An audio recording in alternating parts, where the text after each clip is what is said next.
ఇప్పుడు మన దగ్గర అయితే 3 టైప్స్ ఆఫ్ కరెన్సీస్ ఉన్నాయి. సో ఒకసారి మీకైతే చూపిస్తా. ఏంటంటే నార్మల్గా మనకు తెలిసింది ఒకటి, ఇది ఇండియన్ కరెన్సీ. సో ఇది కాకుండా ఎక్స్చేంజ్ సెంటర్లో వెళ్ళి తీసుకుని అయితే 2 టైప్స్ ఆఫ్ ఉన్నాయి.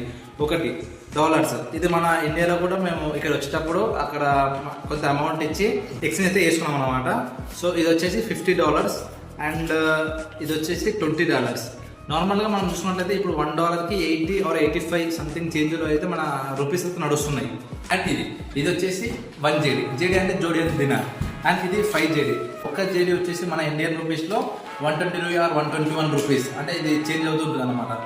ఇక్కడ పైసా అని కూడా ఉంటాయి, 25 పైసా, 50 పైసా కాయిన్స్ కూడా ఉంటాయి.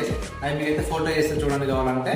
సో మొత్తానికి ఇట్లా మన ఇండియన్ రూపీ అనేది నార్మల్గా ఈ అరబిక్ కంట్రీస్ చాలా ప్రైస్ ఎక్కువ ఉంటుంది అనమాట. కాబట్టి మన తెలంగాణ వాళ్ళు కానీ ఇంకా ఇండియన్ చాలా మంది అరబ్ కంట్రీస్లో వెళ్ళి వర్క్ చేయడానికి చాలా మంది ఆసక్తి చూపుతూ ఉంటారు. అమెరికా కూడా చాలా మంది లక్షల్లో సంపాదిస్తుంటారు. ఎందుకంటే వాళ్ళకి తక్కువ డాలర్స్ ఇచ్చినా కదా మన ఇండియన్ రూపీస్ కన్వర్ట్ చేస్తే చాలా ఎక్కువ అవుతుంది. బికాస్ ఇది $20, $1 వచ్చేసి 85 ఆర్ 88 రూపీస్ అవుతుంది ప్రెసెంట్ మార్కెట్లో. So that's all guys. ఇంకా మన ఫర్దర్ అప్డేట్స్ ఉంటే మీకైతే నేను చెప్తూ ఉంటాను. మన ఛానల్ అయితే సబ్స్క్రైబ్ చేస్తుందండి. Thank you.